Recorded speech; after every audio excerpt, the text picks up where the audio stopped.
What is going on, everybody? Welcome back to the channel. Today we're going to do another episode of Driving Tone. I was off a little bit, off sync with these a little bit because we were out of town, etc.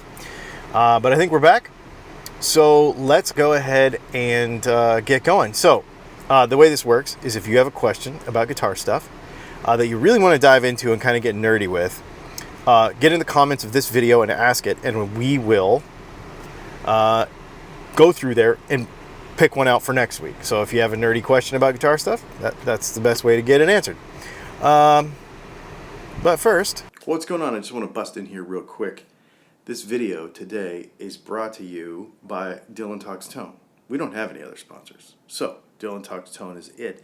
Specifically, I want to show you our Super 8 humbucker pickup, which is probably my favorite at this point. If you are looking for a PAF vintage style wind with just a little more, this is your jam. So we can go from, this is a pretty gainy setup, but just relatively clean.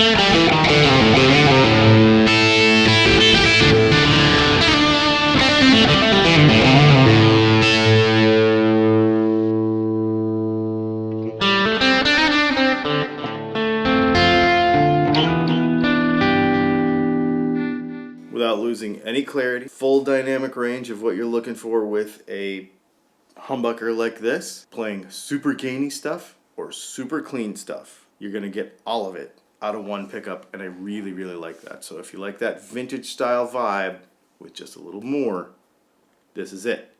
I'll leave a link to it in the description and in the pinned comment at DylanTalksTone.com, and this is our Super 8 pickup. Back to the video.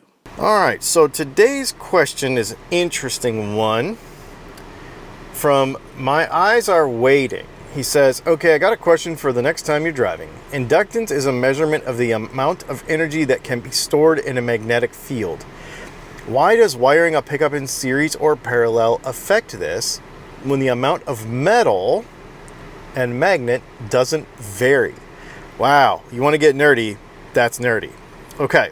So first of all, this notion of inductance being a measurement of the amount of energy that can be stored in a magnetic field, that's not 100% accurate. That is one factor of it.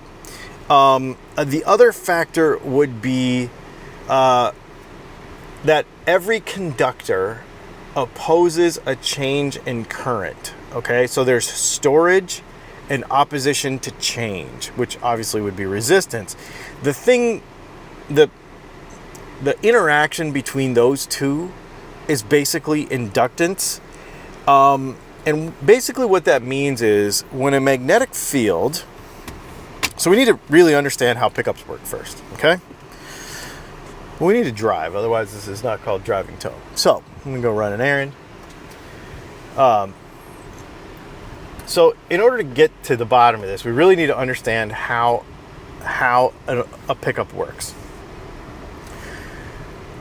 So let's talk about all this together. So an inductance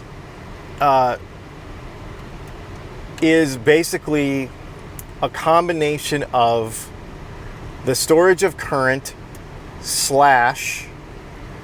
the efficiency of it to be able to do so based on the wire, because it's trying to not do it at the same time. This sounds weird, but here's how this basically works. Take an electric motor. So an electric motor is basically a coil of wires with a magnet in it. When you introduce current, remember this experiment from school? You introduce current into the coil, all of a sudden it moves the magnet. Because when you put current into a coil, something called electromotive force happens. Now with a pickup, it's the opposite direction. What we're doing is we have a stationary object, right, which is the coil with the magnets in it, and that's stationary. The string sits within the magnetic field, and when the string moves, it moves the magnetic field. Okay? So people talk about the string reading, the magnetic field, the pickup reading the string and all this kind of stuff. Basically what you're doing, think of it this way. You have a bowl of Jell-O, one of those bowl of Jell-O things, like, you know what I'm talking about, sitting on a table. Take a pencil or a drumstick or a chopstick or something and stick it through the top of it about 2 inches from the top and move that. The whole thing will jiggle, right? Like you put it through the top part, the whole thing will jiggle. That's what you're doing with a string. The string is basically magnetized by the magnetic field, and then when it moves, it kind of jiggles the whole magnetic field. Does that make sense? More or less. Here's what I found. That motion then creates electromotive force the opposite direction in electrons that move back and forth in the wire. Okay? The coil of wires efficiency to be able to do that, which is going to be dependent on a couple of things. How much current can be stored in the coil, so the physical size of the coil. Also, the opposite of that is going to be the resistance of it to be able to do it, because we're going to talk about wire gauge and length of wire and that sort of thing. So those two things together is what's going to cause inductance to happen. So you've got an ability to store energy in the coil, and you've also got resistance to energy moving in the coil. The cross section of that equation is inductance. Now, when you move the string, I don't know why my radar detector keeps turning on and off. When you move the string within the magnetic field, that whole thing jiggles. So now we've got electrons moving back and forth in an AC circuit. In fact, they go back and forth, okay? So then you have the height of the coil, the width of the coil, the thickness of the coil, like the distance from the outside of the coil to the inside of the coil to the magnetic field, to the magnets, where it sits in the magnetic field, the location of it in the magnetic field, the strength of the magnetic field, towards the inside of the coil versus the outside of the coil. All these things are going to affect the overall efficiency of the coil. Inductance. Lower inductance is typically going to make less voltage. Lower inductance is typically going to make a lot more clarity, like, because one of the opposing forces is resistance. When you add coil length, you can create more resistance. You do create more resistance in the coil. When you make the wire gauge smaller, you make more resistance in the coil. Therefore, that changes the inductance. But it also affects the frequency response of the current. The frequency response of the current to the motion. So this is something very interesting. If you move the wire, the guitar string, back and forth at a particular frequency, okay? Think about that Jell-O. Sometimes that Jell-O moves super easy. Sometimes it's kind of thick and chunky, right? That's basically how the inductance works on a pickup. When you move the string within it, if the resistance of the wire is really high, based on various factors, the measurements of the coil and stuff, you're getting more or less voltage at different responsivenesses. That's a stupid word. What I mean by that is, sometimes you move the wire, it makes electricity right now. Sometimes you move the wire, and it's a little slow to do so, which means that it's got easier and harder zones of frequencies that it can make. Thus, the resonant peak. The resonant peak is the frequency that it makes the easiest. Okay? So, that's how a pickup works. That's the real nerdiness of how a pickup works. It's a backwards electric motor. it's a transducer. You're taking motion and turning it into electricity instead of like this Tesla right here, where it's taking electricity and making it into motion. Okay, it's just a backwards electric motor. Where it's relevant to us as guitar players is, and we'll get to why it's relevant. There's a reason why we went through this to get to the answer to the question. The reason it's relevant to us as guitar players is because we can shape the responsiveness of that pickup to the motion. So the motion can be very, very, very sensitive, kind of mushy. It can respond to certain frequencies better. It can respond to more and less frequencies better and worse. You can adjust all that stuff by the wire gauge, the magnet type, the length of the wire, the density of the wire, as in like thickness of the insulation, how far apart it is and close and all that. There's lots of factors you can mess it around. So now we understand that, okay? It's important to understand that because once the pickup is made, the mass of the pickup doesn't ever change. However, in a humbucker, in a coil, it never changes. However, in a humbucker, it does change. So if we take two coils, right, and they are within the same magnetic field on a humbucker, right, because you've got that magnet underneath, and it's seeing, each coil is seeing the opposite side of the same magnet, but it's basically the same strength. Why does hooking it up parallel versus series matter? Well, when you take Ohm's law into account, okay, E over IR, and you add the resistance of both coils together by putting them end to end, and the way you would do that in a humbucker is you take the way the direction of it works is you take the start of the coil and then it goes around to the finish, and then you hook the finish of that coil, the end of it, up to the end of the other one, and then it goes backwards and goes to the start. So start, finish, finish, start. That's how you hook up a humbucker in series. When you do that, you now take the resistance of the cumulative coils together. Okay? So what I mean by that is you have, let's say you have 5,000 winds on a PAF, you have 5,000 winds on this coil, and you have 5,000 winds on that coil. Now the measurement up and down and side to side is all set, but now the coil is now added to the other one. So now you effectively have 10,000 winds in the same magnetic field.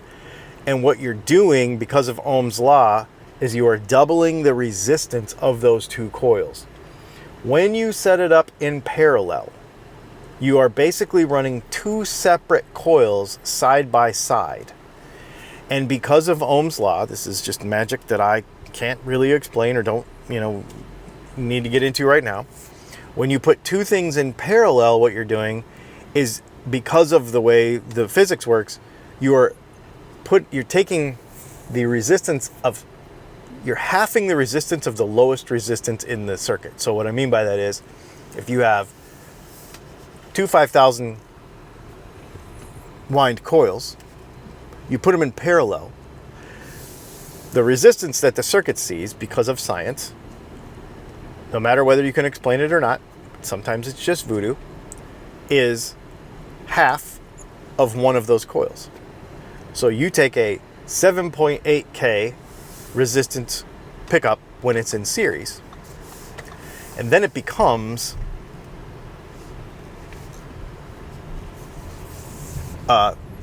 plus divided by 2 ends up being 3.5. So basically anything in parallel is going to be half its resistance instead of double its resistance. So once you have half its resistance seen by the circuit, all of a sudden your electromotive force potential in this coil, inductance, changes, because we have two factors. We have the ability for the coil to store energy, which has not changed because we still have both coils, but we have the resistance to move energy, which has halved, which has changed. Now all of a sudden, you have a different tone. because the electromotive force of the pickup has changed, even though the mass of the magnet and the coil has not changed. The electromotive force has. Wild, right? Super nerdy roundabout way to explain it, but that's what these videos are for. And I want to get really nerdy with them, and that's why. If you don't follow it, if you can't follow it, I get it. It's a lot. But let's just break it down to the simplest terms. Any two coils added together is going to be double their resistance. So if you have a 3.5K coil here and a 3.5K coil here, it's now 7, right? And you put that in series, end to end in series. So start, finish, finish, start, that's series, opposite sides of the magnet, regular humbucker, 7K, okay? Put it in parallel, which is going to be like this, like two. You're running them basically as two separate coils, but they're still hooked together like this instead of like this. So you're taking two wires and you're going like this instead of like this, okay? So now they're like this. The electromotive force changes because you're running at half the resistance, even though the mass of the magnet and the mass of the coil is the same. Weird. Science is weird. You know what's funny?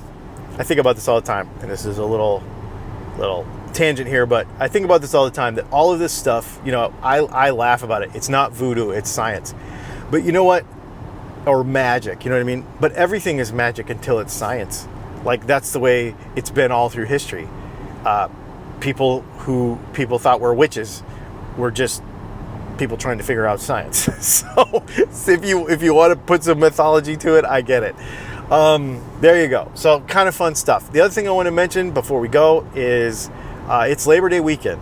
If you want to buy some pickups, you can go to DylanTalksTone.com and you can get 15% off basically anything we make except merch, because some of that merch we don't make. So anything we make is 15% off with code LABOR25. So Labor Day 2025. LABOR25 will get you 15% off anything we make at Dylan Talks Tone through Labor Day if you're watching this before Labor Day weekend. Is that all I have for you? I think so. If you have a guitar question that you want to ask and have answered in one of these super nerdy videos, put it in the comments and we will get to you maybe next week. Thanks for hanging out, and we'll see you in the next one.